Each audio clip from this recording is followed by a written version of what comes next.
SST का ये paper जुलाई 2019 का है। सबको जो है तो जब तक म्यूट करके रखना है, जवाब देते वक्त ही अनम्यूट करना है।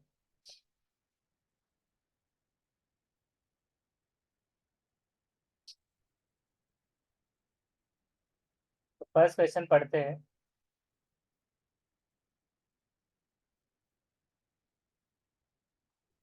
सब म्यूट हो गए, हाँ। तो फर्स्ट क्वेश्चन अजर्शन है कि it will be 7:30 PM in India. अगर शाम में 7:30 बजे होंगे इंडिया में, when it is 2 PM in London, तो लंदन के 2 जब बज रहे होंगे दोपहर के PM में। तो रीजन ये है कि India is located east of Greenwich at 82 degree to 30 E। इस वजह से, तो क्या है इसका असर्शन और रीजनिंग वाला? एक गलत है और तीसरा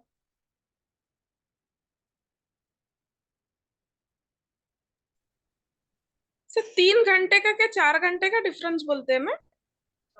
इंडिया और इंग्लैंड 3 घंटे का शायद। 4 घंटे का है। चार। चार है क्या?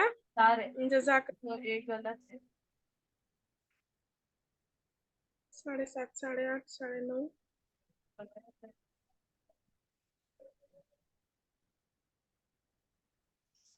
India is located east of Greenwich.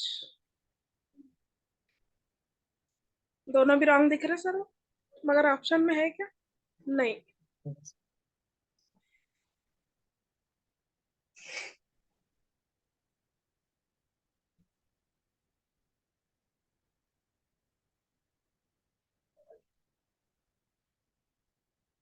Sir कहाँ है? जी बोलिए, जवाब का इंतजार में है। First sir. First. A is false, B is sorry, R is true. तो चेक करते हैं।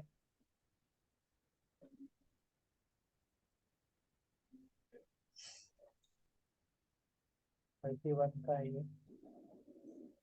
इसका सेकंड आ रहा है। Both A and R are true. First में क्या तो था, इज फॉल्स। दोनों सही और आर करेक्ट एक्सप्लेनेशन है ए का। पर सर वो 4 घंटे का रहता है ना, वो यूएसए का है। कैसे होता है उसको एक्सप्लेनेशन हम देखते हैं अभी।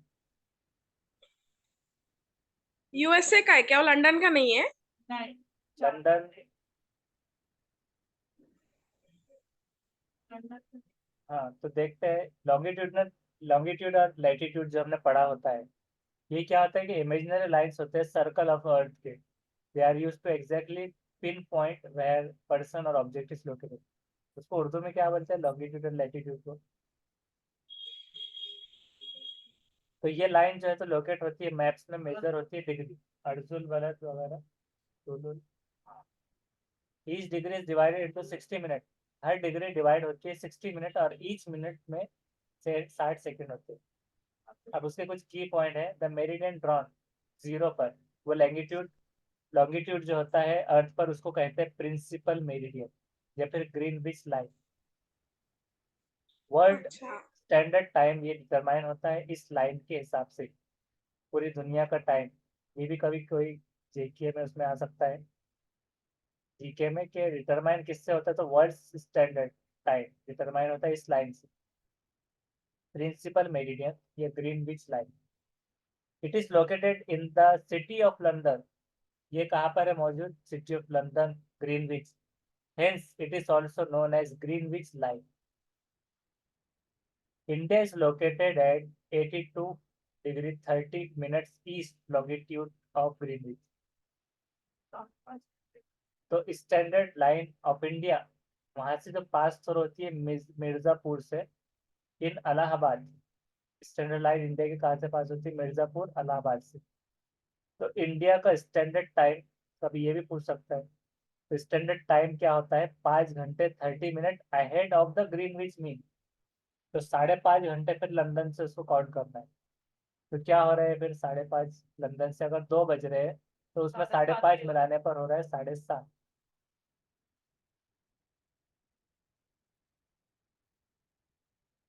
तो this was the explanation of this question. Next question पढ़ते हैं। Consider the statements A, B, C on time zone and choose the correct answer. समय क्षेत्र पर दिए गए ए बी सी कथनों पर विचार कीजिए, सही उत्तर का चयन कीजिए. Some countries have a great longitudinal extent at so that they adopted more than one standard time. The earth has been divided into 24 time zones of 1 hour each. Each time zone covers 15 degree of longitude. So A, B, C correct, B is incorrect, B, C are correct, A is incorrect. सारे सही है या फिर A भी सही है और C गलत है.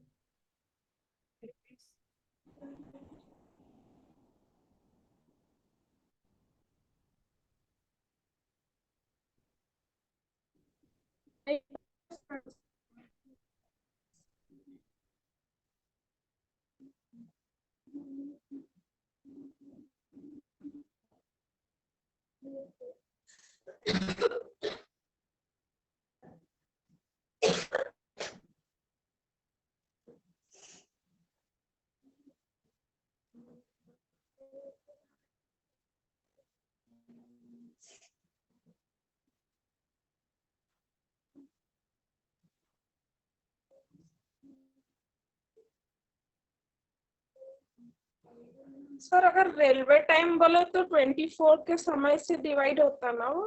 Second one, the earth has been divide 24 time zone of 1 hour each. Rail का नहीं, तो लेकिन distance speed is equal to distance upon time होता है, स्पीड जब पूछा जाता है तब. यहाँ पर वो नहीं है. चलिए उसको हम क्या करते हैं कि कुछ एक्सप्लेनेशन में लेकर चलते हैं.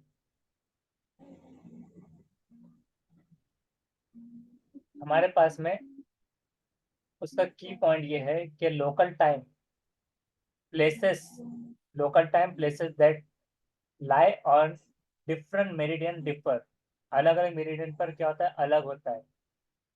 It is therefore necessary to adopt the local time of some central meridian of a country as the standard time for the country of uniformity.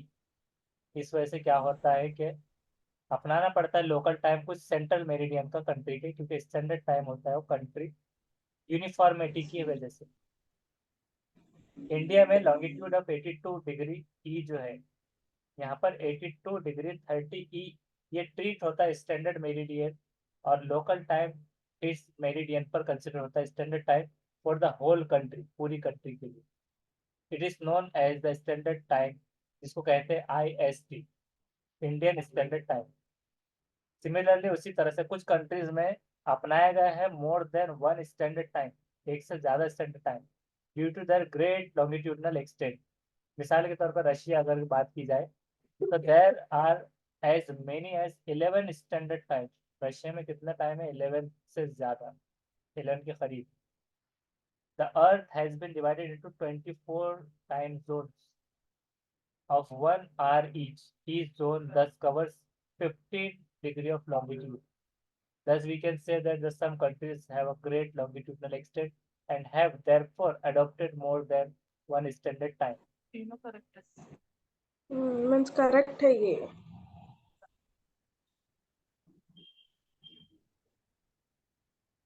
तो उसका क्या हो गया, 32 का हो गया. Third, A and C are correct, but B is incorrect. अब B क्यों incorrect हुआ? Earth has been divided into 24 time zone of 1 hour each. ये क्यों गलत हो रहा है इसमें? हाँ, C 3 बोले तो यहाँ पर था बराबर. तो सारे तीनों भी करेक्ट. राइट है. राइट, तीनों भी कवर हो गए. 15 degree of longitude each time zone. इससे याद है. हम बोल रहे हैं तीनों भी राइट है. सही बोले, हम देख रहे थे आपका दिमाग मतलब कॉन्सेंट्रेट है या नहीं. नेक्स्ट देखते हैं, choose the correct arrangement of atmosphere layer beginning from earth surface. अब इसको क्या करना है, अरेंजमेंट लगाना है एटमॉस्फेरिक लेयर्स. कितने लेयर्स होते हैं टोटल? 5. 5 है, 7? इसमें तो 5 की जोड़ी है, लेकिन टोटल लेयर्स कितने होते हैं? 5.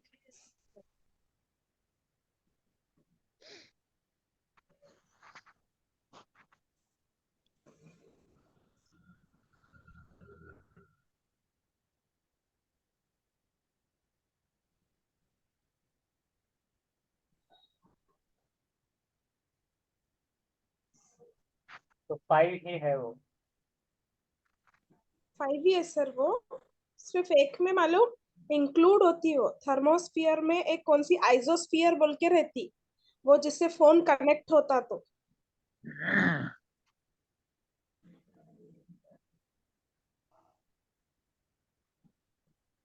फर्स्ट वाला ही रहेगा शायद सर, याद नहीं आ रहा। सेकंड में मगर मेजोस, थर्ड में शायद मेजोस्फियर।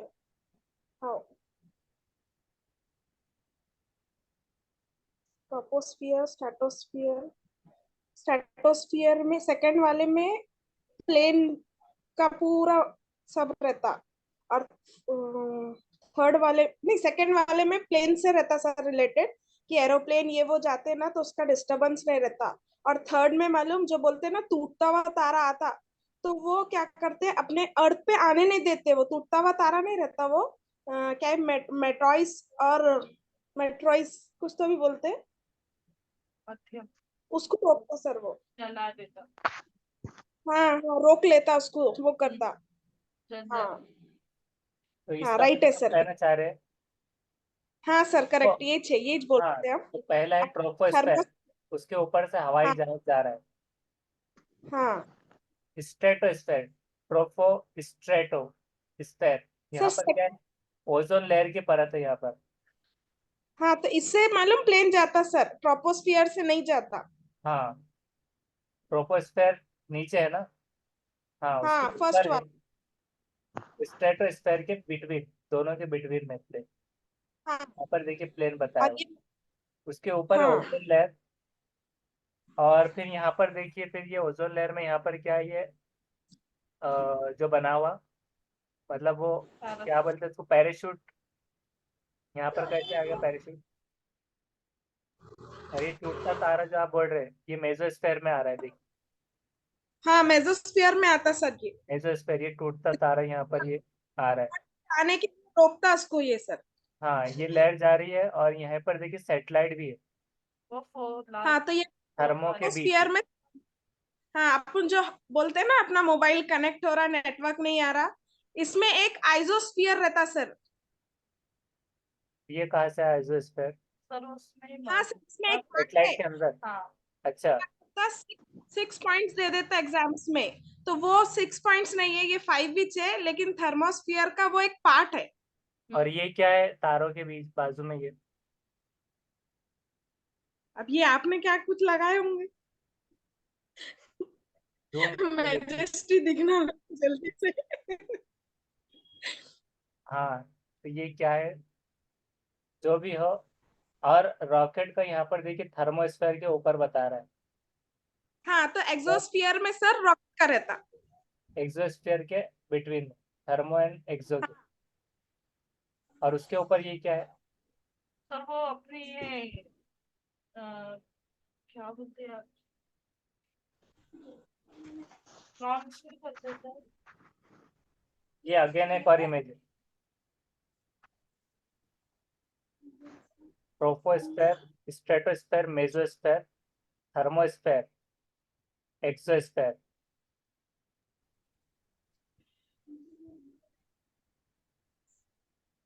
एक और इमेज और देख लीजिए।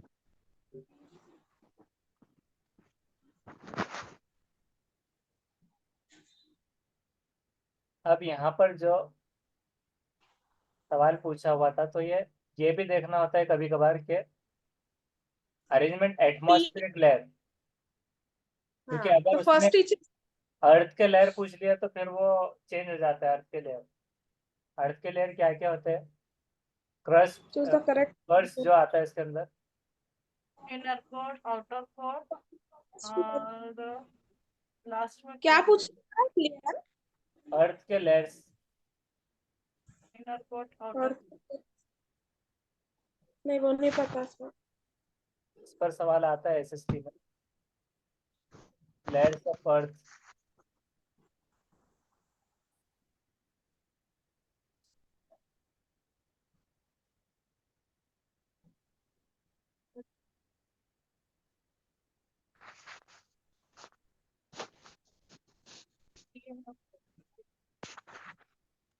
हाँ, तो इनर कोर, आउटर कोर और मेंटल और क्रस्ट, ये होता है अर्थ का। Inner core. अच्छा, उस पर भी सवाल आता है, इससे पहले भी आया था। तो यहाँ पर अब इसकी क्या हो रहेंगी बिगिनिंग से? Proto, first sir. ट्रोपो, stereo, meso, thermo, x. हाँ, तो स्ट्रेटोस्फियर, मेसोस्फियर, याद थर्मोस्फियर, कैसे रखेंगे? एक्सोस्फियर। इसकी कोई टेक्निक है कि याद रखने की? TSMTH। देखिए ऐसे भी एमटीई। कर सकते हैं हम कि अल्फाबेटिकली जो ई आ रहा है सबसे ऊपर, उसको पहला जो स्टार्टिंग वाला पॉइंट है, तो उसको सबसे ऊपर हम कंसिडर कर सकते हैं एक्सोस्फीयर। ये निकल सर जाए। ऊपर से, सर सर नीचे से लर्न करना पड़ता। वैसे भी लर्न अगर करते, ये एक हिंट बता रहे बस कि TSMTH। टी टी का यहाँ पर मिक्स हो TH है जाएगा ना एस। सर, इसमें उधर आर है सर ना। TH, TS, sir THE। आपकी आवाज क्लियर नहीं है, नेटवर्क डाउन, नेटवर्क का प्रॉब्लम आ रहा है शायद। सर बोलना कि हम एक ट्रिक। हाँ बोलिए। सर टी से टीचर, एस से स्टूडेंट, एम टी से खाली, और ई से एक्सपीरियंस। टीचर बहुत अच्छा, स्टूडेंट। इनके लिए जोरदार तालियां। आगे बढ़ते हैं next. Seasons occurs due to which of the following reason? Season इसमें से ऋतु है निम्नलिखित कारणों में किस कारण होती है? पहला है कि tropic of Capricorn receives direct rays of the sun falling vertically at 23.5 as per, या फिर revolution of the earth and inclination of its axis of the same direction. Circle of illumination caused due to rotation of the earth around its axis, or axis of earth makes an angle of 66.5 with its orbital plane. So axis of earth due to first season क्यों होता है? ऋतु है। Fourth 23 में उसमें शायद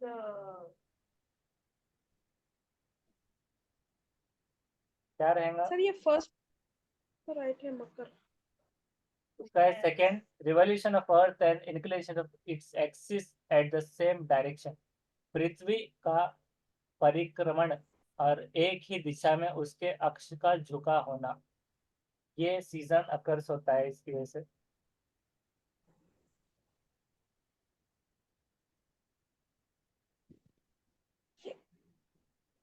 revolution of the earth and inclination भी है उसमें शामिल। The major constitution of earth atmosphere by percentage. Major constitution earth के एटमॉस्फेयर परसेंटेज के हिसाब से क्या है? Carbon dioxide, nitrogen, helium, oxygen.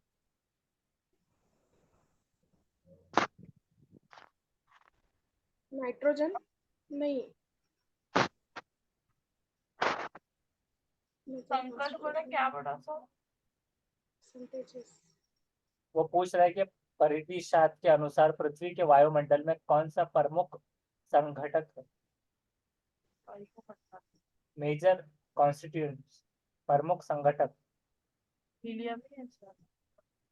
Atmosphere का परसेंटेज। एटमॉस्फेयर में तो सेकेंड है nitrogen. Nitrogen. Nitrogen is the major constituent of earth atmosphere by percentage. ये इसकी इमेज ऐसी आई थी इसलिए थोड़ा अंधेरा लगेगा, तो उसको हम पढ़ के सुनाते हैं। विच of the following statement about ocean currents is और आर करेक्ट? महासागरीय धाराओं के विषय में इसमें से कौन सा सही है? The cold currents carry water from polar और हायर लेटीट्यूड्स और ट्रॉपिकल और लोअर लेटीट्यूड।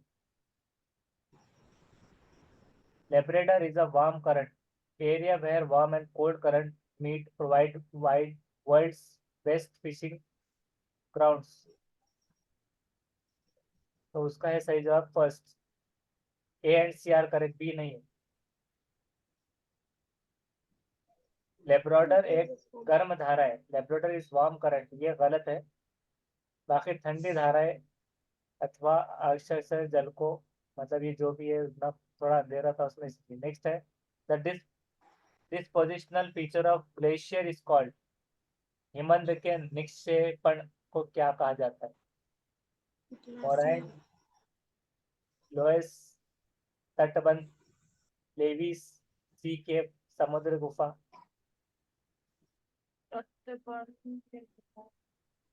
बोलिए। Glacier is called first deposition. तो फर्स्ट बिल्कुल सही जवाब है। एरोइन, Marine. Timor. एरेन, मोरेन, मोरेन हिमोड, जिसको हाँ ये इंग्लिश है मतलब दे दिया हिंदी में। हिमोड आ रहा है इसका।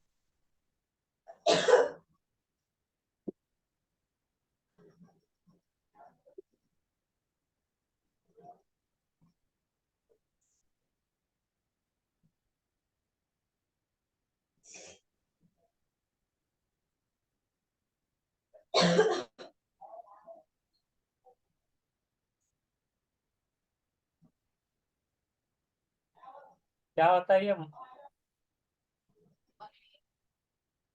उसको pronunciation marine, marine, marine, marine, marine. Marine है। और मरीन इसको कहा जा रहा है कि अर्थ, स्टोन, जमीन, पत्थर, ये सब जो है तो कैरिड होते हैं along with mass of ice, glacier के फॉर्म में, and left when it melted, और रह जाते हैं जब वो खुल जाते हैं तो। मतलब पिघलने पर ग्लेशियर द्वारा लाया और जमा किया गया मिट्टी, पत्थर, ये सारे हिमोड कहलाते हैं।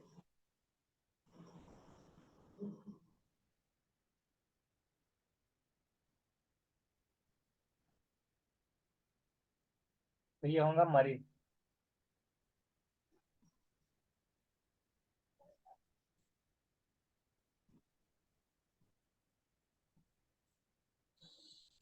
ग्लेशियर। नेक्स्ट है स्टेटमेंट ए और बी डिस्क्राइब करता है feature of which of the following vegetation. कथन ए और बी निम्नलिखित वनस्पतियों में से किसकी विशेषताओं का वर्णन करता है। फर्स्ट है कि this vegetation is found in the higher latitude 50 degree to 70 degree of northern hemisphere. ये वनस्पति उत्तरी गोलार्ध के उच्च आकांशों अक्षांशों 50 से 70 में पाई जाती है। या फिर it is also called as taiga, taiga के नाम से भी इसको जाना जाता है।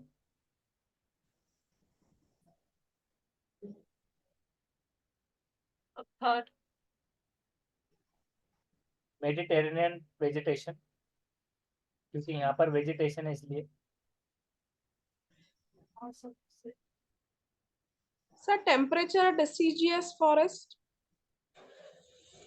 लेकिन यहाँ फॉरेस्ट की बात नहीं हो रही ना सर। उसका सेकंड सही जवाब है कॉनिफेरस फॉरेस्ट, कॉनिफियस शंकुधारी फॉरेस्ट। वन। यहाँ पर क्या बताया गया था कि कौन सा वेजिटेशन, मतलब वनस्पतियों में किसकी विशेषताओं का वर्णन करते हैं। तो ये कहा गया था कि this vegetation is found in higher latitude of northern hemisphere. तो कॉनिफेरस फॉरेस्ट जो है तो ये हायर लेटीट्यूड में पाई जाएगी, इसलिए फॉरेस्ट की बात। और it is also called as taiga, तो इसको टाइगा भी कहा जाएगा कॉनिफेरस फॉरेस्ट को, शंकुधारी वन को। तो इस वजह से उसका जवाब हुआ। नेक्स्ट है which of the following is not feature of the Ganga Brahmaputra basin. इसमें से कौन सा गंगा ब्रह्मपुत्र बेसिन की विशेषता नहीं है। Density of population of plain area is very high, मैदानी क्षेत्र में जनसंख्या घनत्व अति अधिक है। The delta area is covered with mangrove forest, delta क्षेत्र में मैंग्रोव वनों से आच्छादित है। Slash and burn agriculture is practice in this area for land cultivation. और oxbow lakes dot the plain area. क्या रहेगा सर फीचर थर्ड, नहीं, नॉट अ हाँ थर्ड फीचर। तो राइट, थर्ड राइट है। थर्ड बिल्कुल सही है कि slash and burn agriculture practice इसमें नहीं होती गंगा ब्रह्मपुत्र बेसिन में। ये कवर्ड है मैंग्रोव फॉरेस्ट से, ऑक्स बॉक्स लेक डॉट करता है प्लेन एरिया में, पॉपुलेशन की ट्रेन वेरी हाई है, ये सब सही। स्विमर्स कैन फ्लोट, तैराक जो है तो सागर में तैर सकते हैं क्योंकि कैन फ्लोट इन डेड सी, मृत सागर में दौड़ सकते हैं। डेड सी क्या होता है, डेड सी सर वही है ना जिसमें ज्यादा नमक पाया जाता है। ज्यादा नमक जो पाया जाता है तो तैराक उसमें तैर सकते हैं। हाँ more warm current can cold current originate in the sea. The sea experiences more high tides than low tides. The increased salt content makes the sea dense. नमक की मात्रा की अधिकता सागर को सघन बनाती है। Third Wind blow at very high speed. तो उसका थर्ड बिल्कुल सही है। उसका कारण है increase salt content makes the sea dense. नमक की मात्रा अधिकता सागर को सघन बनाती है। कंसिडर करना स्टेटमेंट ए और B about land and use करना है करेक्ट आंसर। पहला है कि land use refers to use of land exclusively from for agriculture and forestry. Land use in primarily determined by its topography. भूमि उपयोग से आशय भूमि के केवल कृषि और वन के लिए उपयोगी है। भूमि उपयोग मुख्य अपनी स्थलाकृति के द्वारा निर्धारित होता है। ये फॉल्स है सर। और बी उसका third both and B are false, दोनों false. Land use refers to land of exclusive for agriculture forestry. भूमि उपयोग के आशय से केवल कृषि के लिए उपयोगी, तो ये गलत है। Land use is primary determined by its topography, किसानों के लिए अपने स्थलकृत के द्वारा निर्धारित होती है। शेल्टर बेल्ट हेल्प्स इट, रक्षक मेखलाए मदद किसमें करती है? Retaining soil moisture, slowing down the flow of water over soil, preventing release and hence further soil loss, taking wind movement to protect soil cover। हर मृदा में नमी बनाए रखना, मृदा के ऊपर से जल के प्रवाह को मंद करने में, अवना अवना अवनालिकाओं को बनने से रोकने और मृदा क्षय को बचाने में, पवन की गति को रोकथाम कर मृदा आवरण के संरक्षण। हर उसका fourth, checking wind movement to protect soil cover. Shelter रक्षक मेखलाए इसमें मदद करती है कि चेक करना wind movement to protect soil cover, जो मृदा आवरण के संरक्षण में, जो सॉइल कवर होता है मिट्टी का प्रोटेक्ट करने के लिए, तो हवा से उड़ ना जाए इसलिए वो शेल्टर बेल्ट हेल्प करते। और इसमें थर्ड क्या था कि अवनालिकाओं के बनने को रोकना, गलीस एंड हेंड्स फर्दर सॉइल लॉस, तो ये नहीं है। Slow down the flow of water over soil, slow down करने वाटर फ्लो, वाटर उनको लगेगा। Retaining soil moisture. नेक्स्ट है what is determined by thickness of soil profile, time, flora fauna, climate, relief. Thickness of soil profile, flora fauna का हमने देखा, तो flora क्या होता है फ्लावर से, और फौना मीन्स एनिमल से। क्लाइमेट जलवायु, रिलीफ थिकनेस सॉइल की प्रोफाइल, मृदा परिच्छेदिका की मिटाई मोटाई को कौन निर्धारित करता है? क्लाइमेट करता है क्या? टाइम उसका देखते हैं। उसका है फर्स्ट, कोई भी नहीं, टाइम करता है। कैसे? टाइम ही करेगा ना उसको, मतलब जैसे जैसा मतलब टाइम बीतता हाँ, जाएगा। टाइम बीतेगा तो उसके साथ थिकनेस रहेगा, बराबर। लॉजिकल क्वेश्चन था। नेक्स्ट है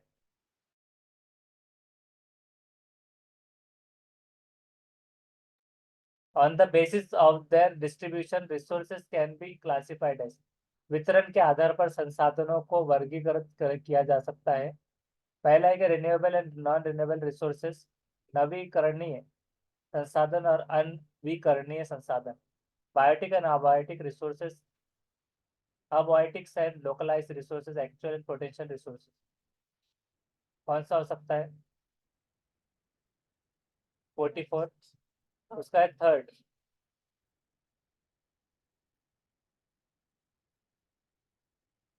सर्वव्यापक संसाधन और स्थानिक संसाधन, abiotic and localized resources.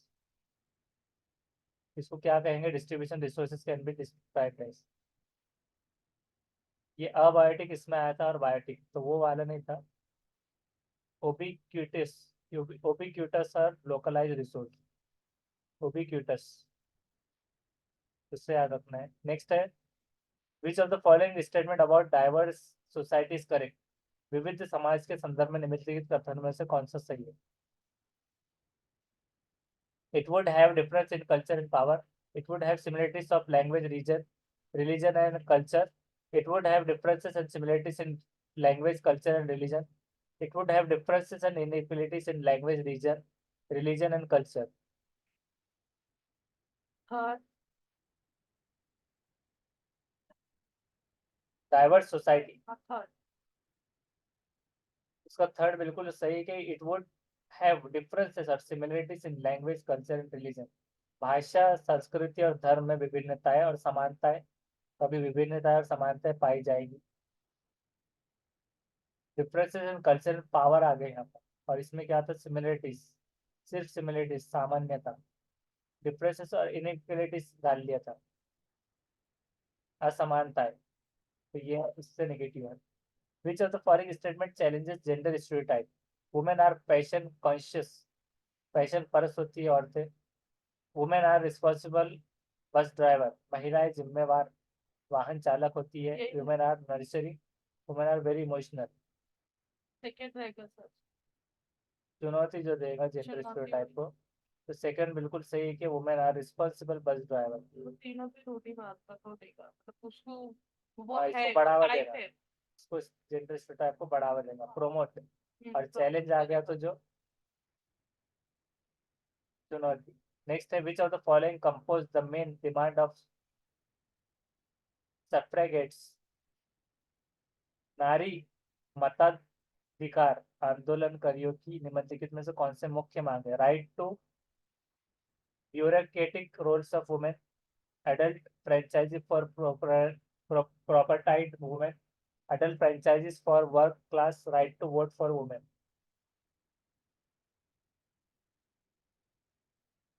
Suffragettes. Fourth है इसका right to vote.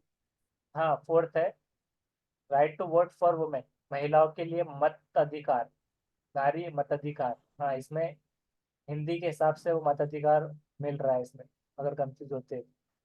सफ्रेगेट्स. Which of the following statement about Jatakas is correct. जताकों के विषय में इसमें से कौन सा सही है? There were composed by ordinary people, written down and preserved by Jaina monks. These were composed by Buddhist monks, written down and preserved by ordinary people. These were composed by Jaina monks, written down and preserved by ordinary people. Composed by ordinary people, written down and preserved by Buddhist monks. Second. Jataka उसका है fourth. याद क्या रखना है? Compose by ordinary people, सामान्य लोगों द्वारा रचना, written down and preserve by Buddhist monks, बुद्धि भिक्षुओं द्वारा लिखा गया और उनका संकलन किया गया. जताकास. ऐनी अकबरी, आईने अकबरी, आईने अकबरी इस स्टेटमेंट का क्या सही है? It deals with Akbar's ancestors and records the evidence of Akbar reign. पूर्वजों और अकबरों के शासन की घटनाओं का विवरण है इसमें. It was written by Mirza Hakim, who is one of the Akbar courtiers. Mirza Hakim ने लिखा जो अकबर के दरबार में से एक था. It has rich statistical detail about diverse aspect of Akbar's administration. Akbar के प्रशासन के विविध पहलुओं के विषय में संपन्न सांख्यिकीय विवरण प्रस्तुत है, क्या क्या है क्या नहीं है. और it is the first volume of the 3-volume history of Akbar's region titled Akbarnama. ये अकबरनामा शीर्षक के अंतर्गत अकबर के शासन के इतिहास के 3 जिल्दों से पहली जिल्द है. फोर्थ. आईने अकबर. तो ये हो गया थर्ड, कि अकबर के प्रशासन के विविध पहलुओं के विषय में संपन्न सांख्यिकीय विवरण प्रस्तुत करता है. आईने Akbari has rich statistical detail about diverse aspects of Akbar's administration. Who among the following compiled the composition of Baba Guru Nanak in Guru Mukhi, also adding its own compositions to it? कौन से गुरु है? सब में गुरु है. Fourth. उसका first है गुरु अंगड़. अब इसको कैसे याद रखेंगे? कंपाइल्ड कंपोजिशन, अपने कृतियों को भी शामिल करते हो बाबा गुरु नानक की रचनाओं को गुरुमुखी में संकलित किया गया. गुरु अंगड़. ये याद रखना। नेक्स्ट है which of the following is not feature to Athenian democracy. Athenian लोकतंत्र की निम्नलिखित में से कौन सी एक विशेषता नहीं थी? All citizens were expected to serve in army and navy. All the citizens attend assemblies that were held for deciding upon matters. Appointment for many positions were made through lottery. All the three men and women above 30 years of age were recognized as full citizens. Third. Not का पूछा है तो 51।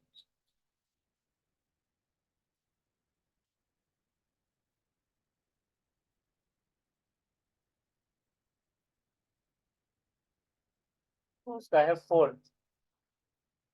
क्या है कि नहीं जो mention था एथियन लोकतंत्र में, डेमोक्रेसी में, all the free men and women above 30 of age were recognised as full citizen, ये उसमें नहीं था। Appointment for many position were made through lottery, कई पदों पर नियुक्ति लॉटरी के माध्यम से की जाती थी, ये था फीचर एथेनियन लोकतंत्र में। All citizens attend assemblies that were held for deciding upon matters, all citizen were expected to serve in army and navy, ये सब था। Which of the following was Samudragupta's policy, specifically toward the ruler of Dakshinapatha? Samudragupta की निम्नलिखित में से कौन सी एक ऐसी नीति जो विशिष्ट रूप से दक्षिणापथ शासकों के लिए? 1 मिनट का टाइम रह गया है। They submitted to Samudragupta and offered daughters in marriage. They brought tribute, followed his order and attended his court. They surrendered after being defeated and were allowed to rule again. Their kingdom were uprooted and made a part of Samudragupta's empire. उसका third है they surrendered after being defeated. उन्होंने स्वीकार किया कि उन्हें पूर्ण शासन करने के लिए अनुमति दी गई। Being defeated and were allowed to rule again. पूर्ण शासन करने के लिए अनुमति उनको दी गई थी। समुद्रगुप्ता पॉलिसीज में स्पेसिफिकली रूलर्स ऑफ दक्षिण पथा, डॉटर्स का जिक्र नहीं है उसमें, ब्रॉड ट्रिब्यूट नहीं है उसमें, किंगडम अपरूटेड पार्ट ऑफ समुद्र एम्पायर नहीं था, सरेंडर सरेंडर किया उन्होंने, स्वीकार किया, डिफीटेड हारने का, और were allowed to rule again.